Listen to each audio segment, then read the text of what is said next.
everyone, and welcome to another insightful episode of Boardroom Beats. I'm your host, Amreen, and today we are privileged to have with us Mr. Milind Mungale, who has spent an impressive 27 years as ex-EVP and CISO at Protean e-governance technologies, where he had been at the forefront of cybersecurity in the e-governance sector. Milind, thank you for joining us today. It is an honor to have someone with your depth of experience on our show. Thank you. Thank you very much for having me here. It is indeed a privilege to be here. Great, sir.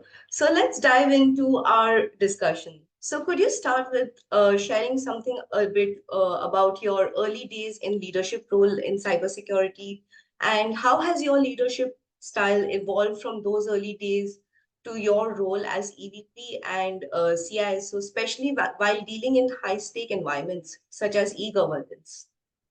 Primarily, if you look from the leadership role, on the first day, no one is a leader, even if they are designated as a leader. I'll tell you very frankly, many people won't admit that, but most of us, when we sit on that leadership seat on the first day, we are struggling. We have experience to handle the task, but leadership is a different ball game altogether. So Mhm. it takes time for anyone to be able to judge what is the role that the person has to get into. Same happened with me also. It takes some time for you to figure out what would be your style or how would you evolve as a leader. Mm. Uh, it takes a few mistakes and few good judgments to decide the way you will follow in life as a leader. And I think in earlier few months to a year, I also struggled with all these challenges. Uh, as a new leader, when you make a mistake, the guilt is very high because the organization trusted you with the leadership position and you made a mistake somewhere, directly or indirectly hurting the organization. The guilt is very high.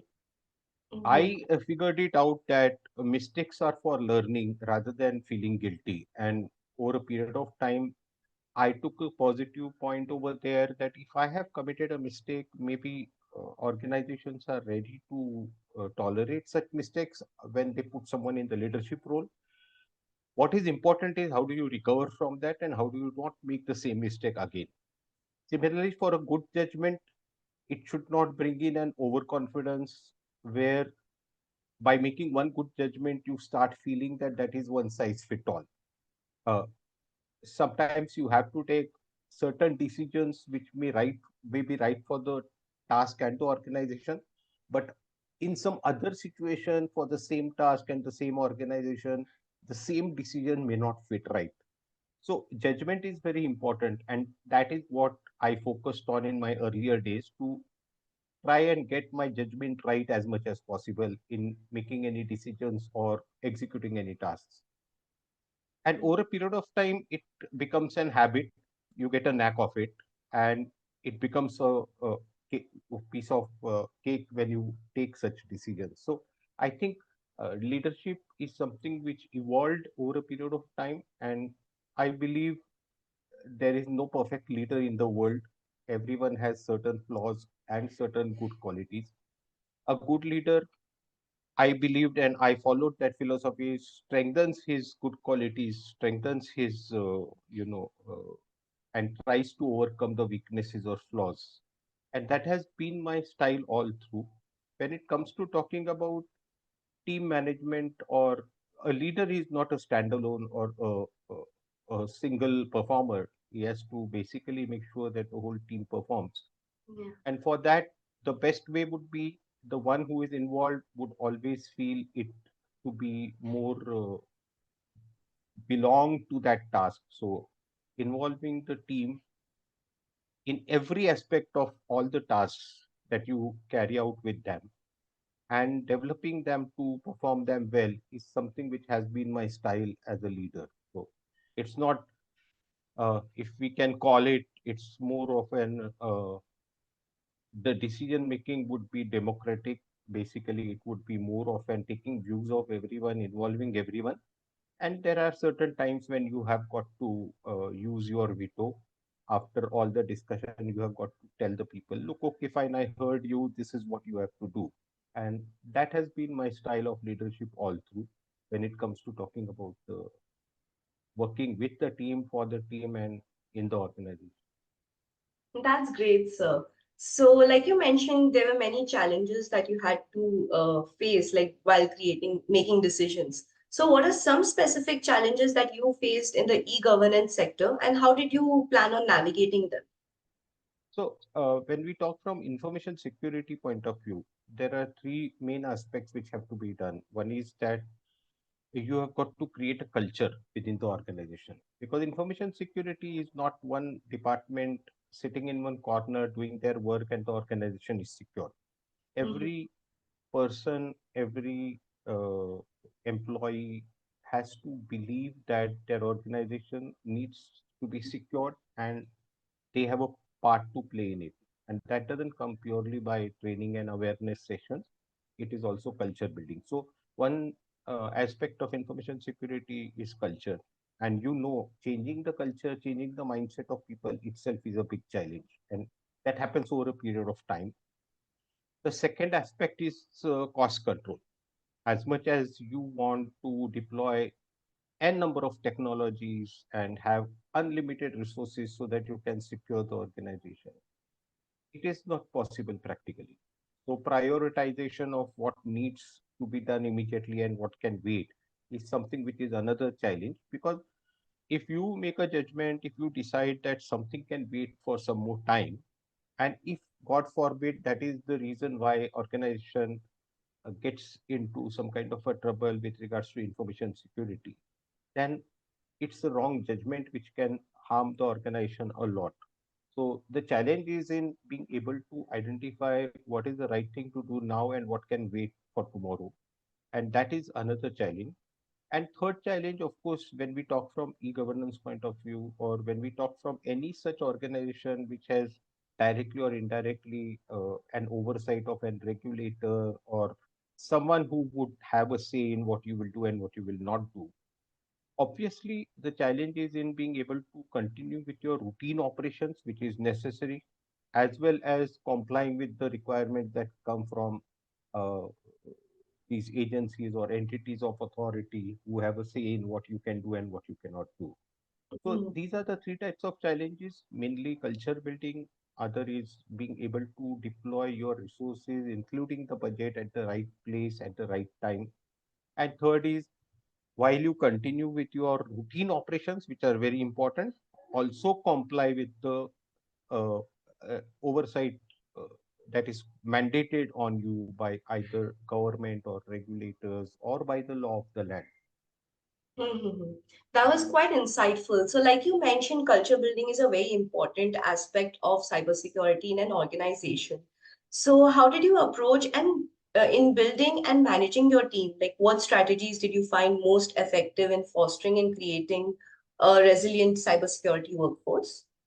So primarily, when it comes to talking about cybersecurity, the entire organization is your team. Either it is a direct reportee or people who are working in other departments. Everyone have to play their role in terms of. But Mhm. as we say that charity begins at home, similarly in information security parlance, I would say that the culture begins within your department. So everyone taking their job as a responsibility and not just as a task on hand to be completed by the end of the day is one of the part of the culture. Everyone needs to believe in a cause. They are not just the employee who are doing their routine work and taking their salary at the end of the month.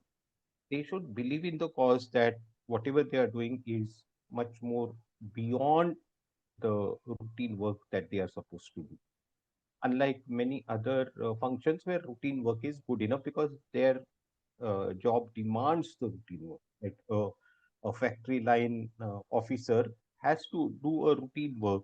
He has to look at the reports. He has to see whether the products are manufactured with quality. He has to make sure that the manufacturing targets are met and upkeep of the equipment is there.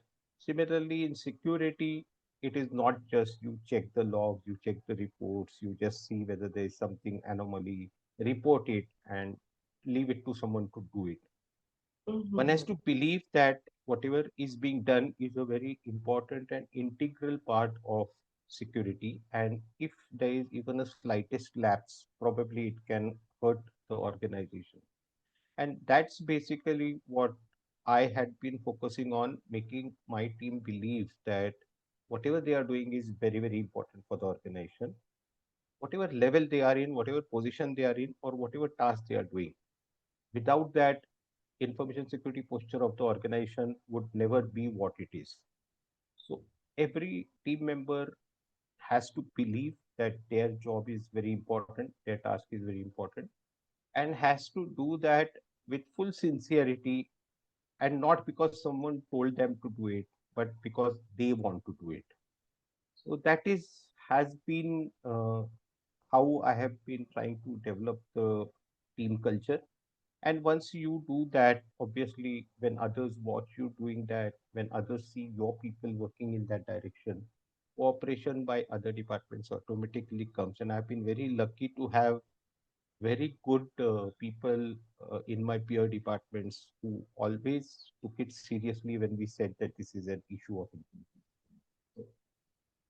So that is basically has been the way how team has been groomed so far. Uh, Not Mm-hmm. everyone goes in that path. Some people are having a different thought process. They are some are very adamant, so it takes more time Mm-hmm. for you to make them understand this. Of Some course. where they relate to what are the benefits that they get. So Mm-hmm. that's how the things move. Okay, sir. So, like, could you share some significant lessons you've learned about leading a cybersecurity team, especially like in particular when we look at e-governance? So, what are the some specific significant lessons that you might have learned? So cybersecurity or information security per se has various kinds of tasks, like uh, how a scientist cannot work in a team. There are certain tasks which a person has to do by themselves, Hmm. and and if you are playing badminton, uh, you can play alone. But if you're playing cricket, you have to play with 10 other people. Of course, yeah. Now, someone who can play very well badminton and a very good cricket, and you have such a candidate in front of you, you will put him either in a cricket team or make him play badminton depending on how are his personal traits, whether he's a team player or whether he's a solo performer. Mm-hmm. He's good at both. I mean, he has the skill for both. But then the determination comes is whether he is a solo performer or a good team player. Now, Of that course. is something which identifying of each and every team member and fitting them at a proper place within your team so that the best can come out is Mm-hmm. something which, you know, as I said, is one of the things which maybe can be called as an opportunity, can be called as a challenge for any leader. So, to Mm-hmm. answer your question, not every time you are right about people, and people like machines are not consistent. Today, someone is a team player, but with that experience, he turns a solo player, and someone is a solo player and suddenly finds working in a team a pleasure because all become his good friends. And that's something which you have got to keep observing, and depending on that, keep on shifting their roles. Sometimes doing that also helps them groom themselves, develop themselves. So consciously, uh, as far as a person is not very strong headed, a solo player should be put into a team role because then he learns to work with the team. And Mm-hmm. sometimes who is too dependent on the team for performing his or her task, give a solo task so that they also learn to do the work on their own. So Got that's it. how, in cybersecurity, you need to groom because security is one thing which needs all kind of people, and you simply can't define the strategy and security in one track, but one define this changing that thing. Uh, so that's it. I mean, when it comes to talking about how the team should perform. Mm-hmm. Got it. So moving towards like the different tough decisions that you might have made, so could you share an example of a critical decision that you made that had a significant impact on your organization's security posture? Well, I won't say it was a tough decision. I would say yes, it was a calculated risk. At the same time, it was slightly out of trend or out of way kind of a decision that I've taken. About Mhm, a few years back, a decade back, when we set up our security operations center. And in those days, there were two types of security operation centers. One was a security operation center which you outsource. So someone has set it up and you give your soft work to them, mhm. contract it out. Yeah. Other is you invest, you buy licenses, you buy hardware, you hire people and run your SOC yourself. So in those days, I observed that if I have to run my SOC myself, there was a too much of an overhead because you have to run it 24 by 7. Mhm. So not all offices are equipped to run 24 by 7.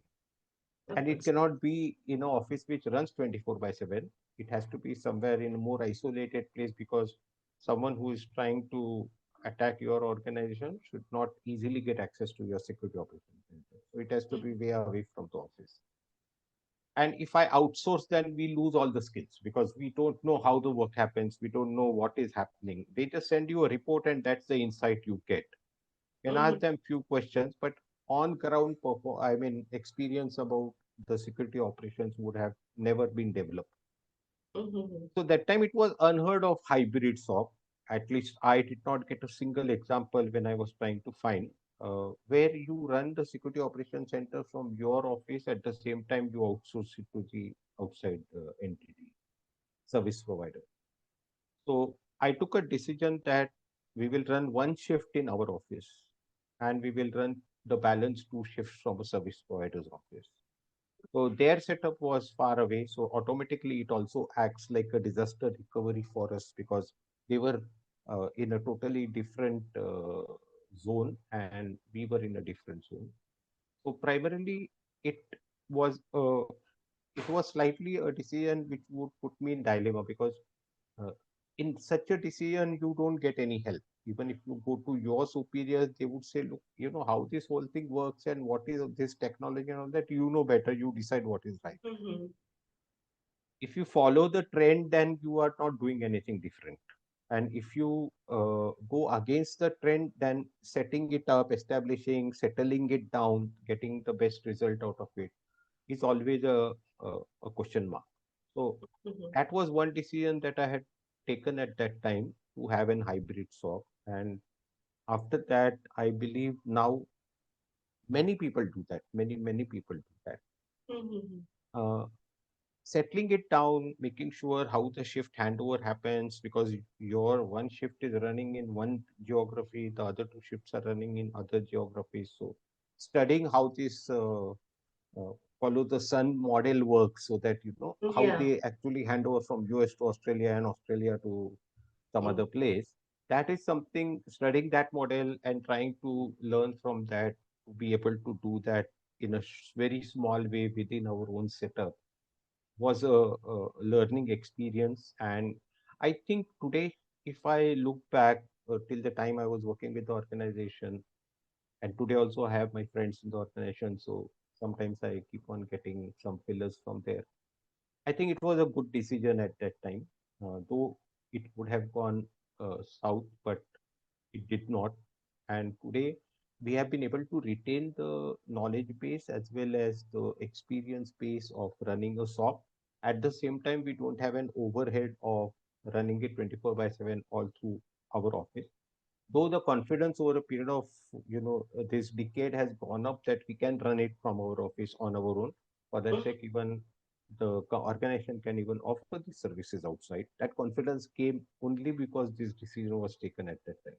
If we would Yeah. have completely outsourced at that time, probably this stage would not have come. So I personally believe that this was one of the tough, a bit of an calculated, risky, and maybe out of trend decision which I took, which I believe benefited the organization. Mhm.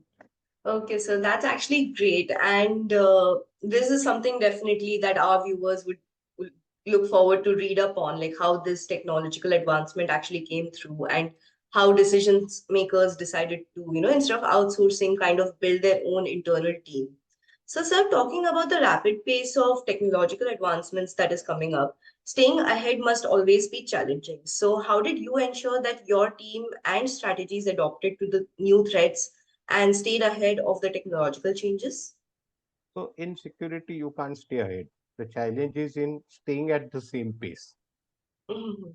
So staying ahead means being able to imagine what kind of threats will evolve in future and Yeah. prepare yourself to defend for those threats. But Mhm. it's practically impossible. It is like, what would you know about your tomorrow?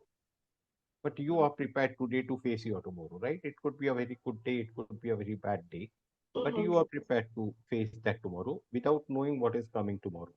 So, when it comes to talking about preparing yourself, trying to be ahead of, in the security field, at least preparing yourself to be at the same pace is itself a challenge, and that is something which one has to do by having good policy, good practices, not compromising anywhere, not looking at your personal ease or comfort, and uh, trying to be ready for whatever comes tomorrow.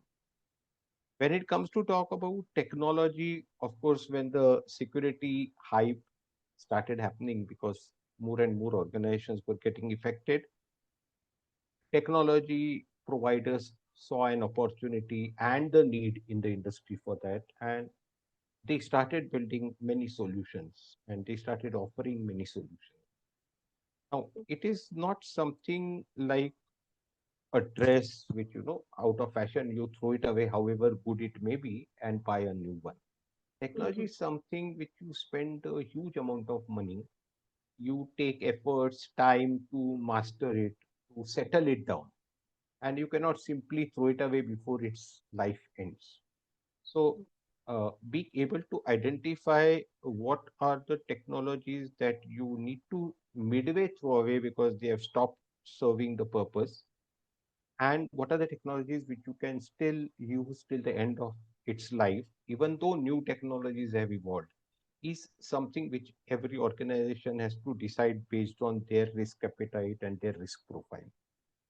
So, Mhm. like for example, if I had bought an antivirus last year, assume for a while, I would still throw it away this year and go in for an higher technology than antivirus, like EDR or XDR or something like that kind. Mhm. Because that's the need of it.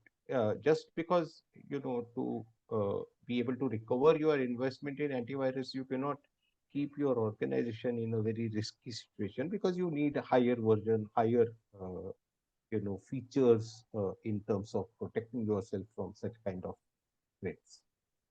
But if we talk from firewall point of view, if you bought a good firewall last year and this year new technology comes in firewall, it is not necessary that you have to throw away because actually the attack actors and attack vectors have not started thinking very differently. And plus, you have your own experience as to where you fall and where you not fall. Kind of. Mhm. That makes So, sense. so that is how basically you need to look at technology advancements. And just because new technologies come and you want to learn it, don't put organization budget into it because whatever you have, you can still use it effectively. You should continue using it. Mhm.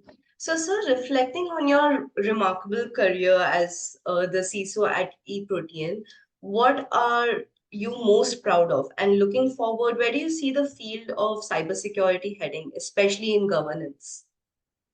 I am most proud of being a part of Protean journey. To tell you very frankly, whatever I am today, I am because of that organization. Whatever I learned, whatever career growth I attained, whatever financial stability I attend, I think I owe everything to Protean e-governance infrastructure limited. Protean Mm-hmm. eGov technologies limited. So for me, if you look, I am proud of being a part of that organization. And Mm-hmm. eventually, it so happened that uh, I got this role of handling information security domain of the organization, and I performed to the best of my ability. And I think I look at it more from the point of view of doing justice to whatever was entrusted to me. But pride comes with the organization. I think you asked me what am I proud of? I'm more proud of being associated with that organization than my own task. Got it, sir.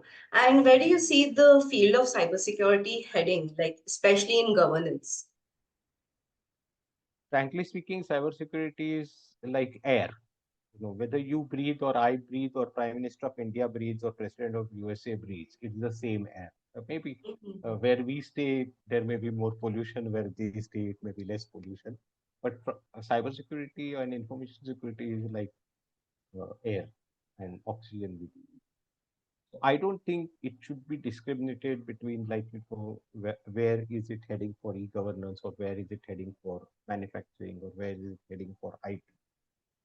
Cybersecurity and information security is a universal issue, universal challenge, universal threat, whether you are small or big, whether you are this sector or that sector.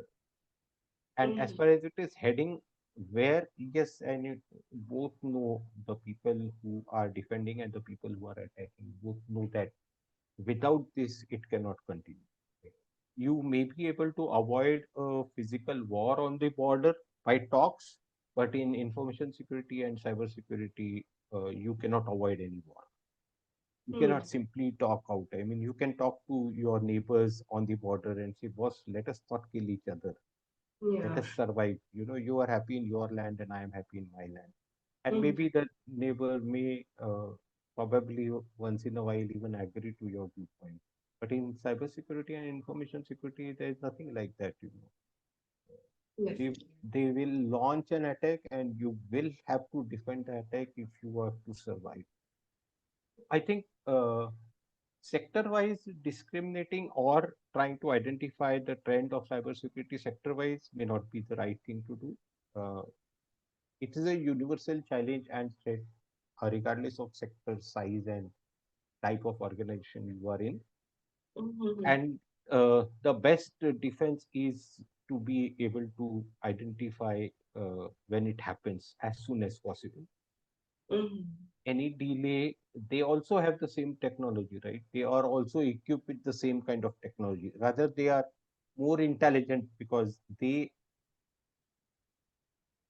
invent attack vectors. They Hmm. actually find new ways of attacking. Yeah. What do we do? Whatever comes, we find way to defend it. So our evolution is more need based. Mhm. More intelligent work is done by the other side. Yeah. And when they do that, then we just keep on.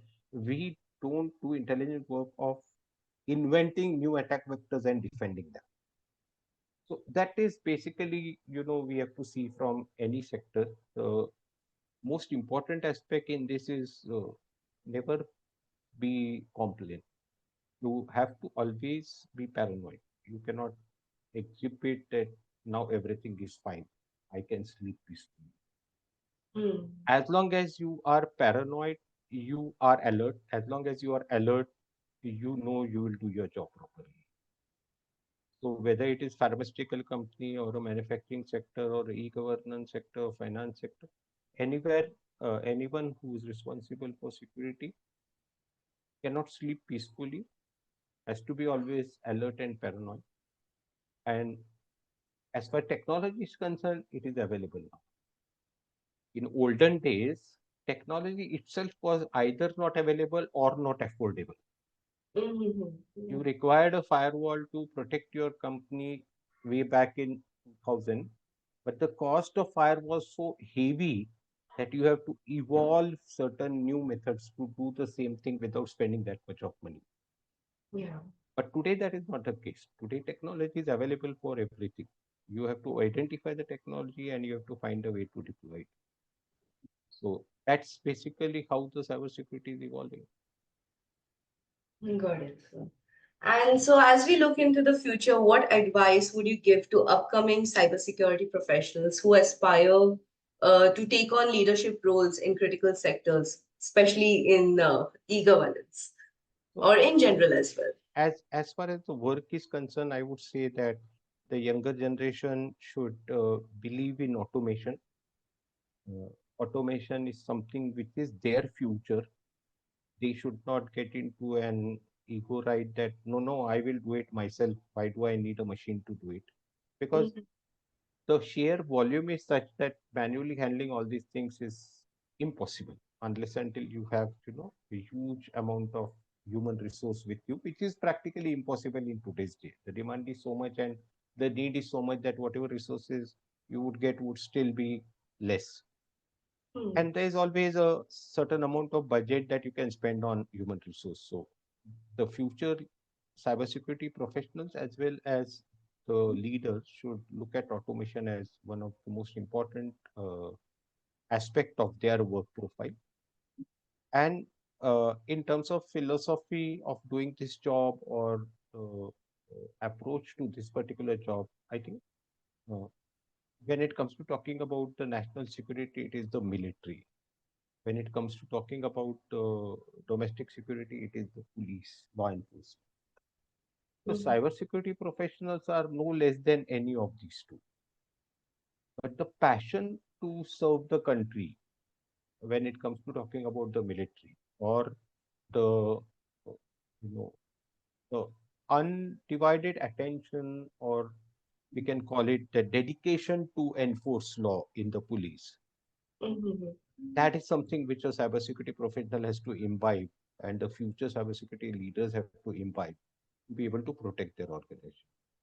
So I think regardless of what salary they get, regardless of what is the situation, what is the condition, what are the risks, they go there in north in the snowy mountains and stay there for a long period to defend our country, right? Mhm. Whether it is day or night, if there is an law enforcement problem, they leave the family, they leave everything, and they go on the uh, place where it is reported to be able to do something about it. That's what the police does. Even if you call someone at night 3 o'clock and say I'm in trouble, regardless of what problems that person may be facing at home, that policeman will come to your rescue. Mhm. That is the kind of thinking that cybersecurity professionals of tomorrow and the security leaders of tomorrow have to bring in them. And then only I think they will be able to uh, do their best to protect the organization. So, primarily, it is one end automation, and end is the passion and dedication for their work. That they are the defenders. They are not just doing their job. They are not just engineers. They are actually defenders. It's something which I would advise them to think and have as a quality in them, and I'm sure they will be very successful in it. Great, sir. So, sir, it has been truly enlightening to hear your insights today and to learn from your vast experiences. Myself and our team thanks you for sharing your wisdom with us today. Uh, the factual depth in Mr. Millen's insights today has been undeniably broadened our perspective on effective cybersecurity leadership. So, to our viewers, thank you for tuning in to Boardroom Beats, and we hope today you found this conversation with Mr. Milind Mungale as inspiring and informative as we did. Keep exploring and stay tuned for more insightful discussions right here. Until next time, keep leading and innovating. Thank you, sir.